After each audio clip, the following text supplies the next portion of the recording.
अभी रुक जाओ, अभी लड़ाई चली है बहुत। राम राम गाइस, तो स्वागत है आपका मेरे न्यू व्लॉग में। इस व्लॉग में आप देखेंगे कि हमने ली है न्यू जेन ड्यूक 200 की डिलीवरी। हमारी जर्नी स्टार्ट होती है जोगिंदर नगर से। हम जा रहे हैं सोलन केटीएम से ली है हमने ये बाइक। तो सबसे पहले हम जा रहे हैं मंडी, हमें मिलती है बस मंडी तक। और मंडी जाने के रास्ते में चला हुआ है काम, क्योंकि यहाँ पे बन रहा है 4 लेन और रास्ता हो चुका है पूरा ही खराब, उबड़ खाबड़। कभी आ रही है हमें कीचड़ क्रॉसिंग, कभी आ रहा है हमें रेगिस्तान। फिर भी हमारे उस्ताद जी ने हमें वादा किया कि हमें सही सलामत मंडी तक पहुंचा देंगे। फिर हमें आराम करते हुए मिले हमारे मित्रगण, जो कि इस रास्ते को बनाने के लिए दिन रात काम कर रहे हैं। रास्ते में मिले हमें हमारे कुछ भाई लोग, जिन्होंने हमें कुछ खतरनाक करतब दिखाया। इस करतब का मजा हम ले ही रहे थे कि हमारे सामने आ गए हमारे एक और भाई साहब, जिनकी वजह से हमको अपनी बस को पीछे की ओर करना पड़ा, उनको रास्ता देने के लिए। जर्नी में जुड़े हमारे साथ एक और छोटे मित्र, जिन्होंने हमारा साथ मंडी तक दिया।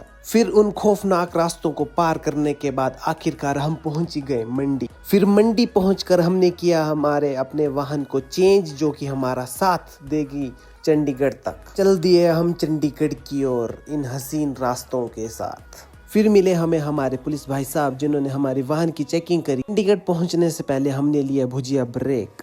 फिर 4-5 घंटे के बाद हम पहुंच गए आखिरकार चंडीगढ़। फिर हमने किया ऑटो रिक्शा हमारे दोस्त के रूम जाने के लिए, क्योंकि हम कल जाने वाले हैं अपनी बाइक की डिलीवरी लेने के लिए। पहुंच गए हम अपने दोस्तों के रूम। फिर हमारे मनोरंजन के लिए हमारे दोस्त ने हमें बताया WWE की फाइट। तो अब हो चुकी थी हमारे चंडीगढ़ में दूसरे दिन की सुबह, और हम जा रहे थे KTM शोरूम। या हमने थोड़ा नाश्ता दूध, और उसके बाद चल दिए कैब लेके चंडीगढ़ बस स्टैंड की ओर।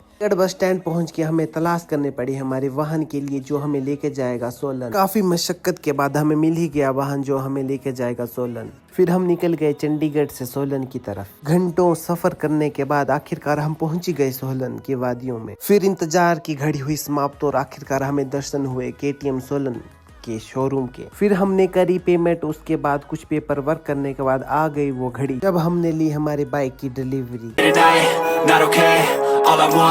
And I pray, all I need are some better days. Fuck me, I'm looking in the mirror, so foggy, but I've never seen clearer. I don't really... और फिर हम निकल गए अपनी बाइक को लेके अपने घर। होपफुली आपको ये व्लॉग अच्छा लगा होगा, इसलिए आप लाइक और सब्सक्राइब करके जरूर जाना।